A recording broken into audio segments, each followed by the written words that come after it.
Hello and good morning students. I hope you all are doing well. अपनी पिछली class में हम पंचमः पाठः अहम ओरछा अस्मि पढ़ रहे थे। हमने इस पाठ का काफी सारा भाग पढ़ लिया था, थोड़ा सा ही बचा रह गया, वो आज हम कंप्लीट कर लेते हैं, फिर क्वेश्चंस एंड आंसर्स सॉल्व करेंगे।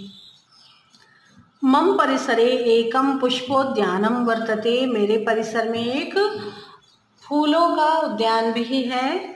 तत्र विविध वर्णानि पुष्पाणि पर्यटकानां चित्तम मोदयन्ति, यहाँ के जो खूबसूरत पुष्प हैं, अलग अलग रंगों के जो पुष्प हैं वो पर्यटकों का मन मोह लेते हैं। उद्यानस्य नातिदूरे हिंदी भाषायाः प्रसिद्ध कवेः केशवदासस्य स्थानम अस्ति, उद्यान से थोड़ी ही दूर पर हिंदी भाषा के प्रसिद्ध कवि केशवदास जी का स्थान है। षोडश शताब्दात् आरभ्य मम निर्माणम अद्यावधि चलती एव, मेरा जो निर्माण कार्य है वह 16वीं शताब्दी से आरंभ है, परंतु आज भी इसका निर्माण कार्य अभी भी चल रहा है। परम सर्वाधिकम निर्माण कार्यम महाराज वीर सिंह प्रथमस्य शासने अभवत, पर सर्वाधिक निर्माण कार्य जो है वो महाराज वीर सिंह प्रथम के शासन में हुआ था।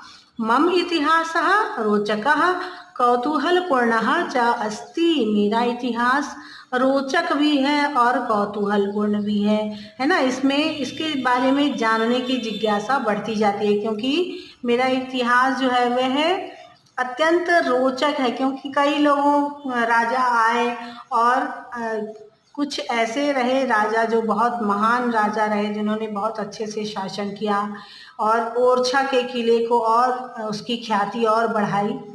मध्यम काले मम विशिष्टम स्थानम महत्वश्च आसीत्, मध्यकाल में मेरा महत्व विशिष्ट महत्व मध्यकाल में था, क्योंकि कला और साहित्य का वहाँ पर बहुत विकास हुआ था, इसलिए मध्यकाल में इस ओरछा का विशेष महत्व था, विशेष महत्व रखता था मध्यकाल में।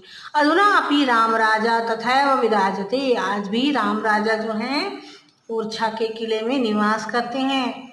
इदानीम अपि जनाः प्रतिवर्षम आगच्छन्ति माम दृष्ट्वा च मुदिताः भवन्ति, तो क्योंकि राजा राम जी हैं जो यहाँ पर विराजमान है, इसलिए प्रतिवर्ष यहाँ पर बहुत सारे लोग आते हैं और मुझे देखकर प्रसन्न होते हैं, खुश होते हैं।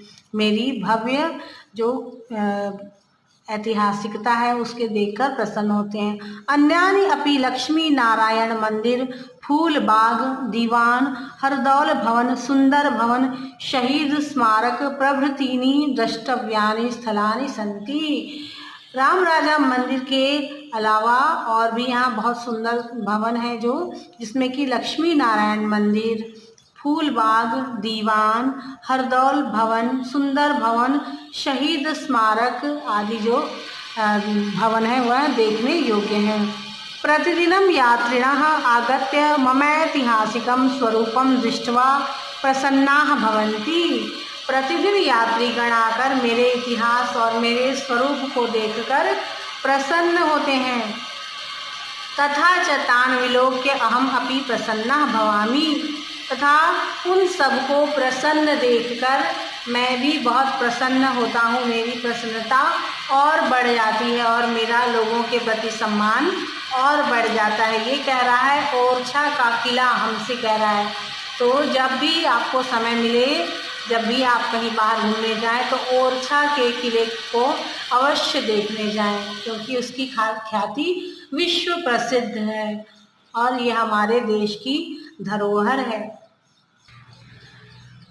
अब हम कुछ कठिन शब्दों के अर्थ देख लेते हैं। परितः, परितः का अर्थ होता है चारों ओर। गवाक्षेषु, गवाक्ष का अर्थ होता है खिड़कियां, गवाक्षेषु अर्थात खिड़कियों में।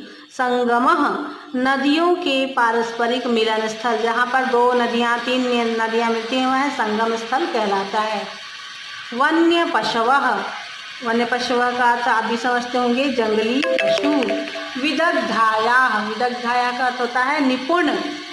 फिर है दुर्ग, दुर्ग का अर्थ होता है किला।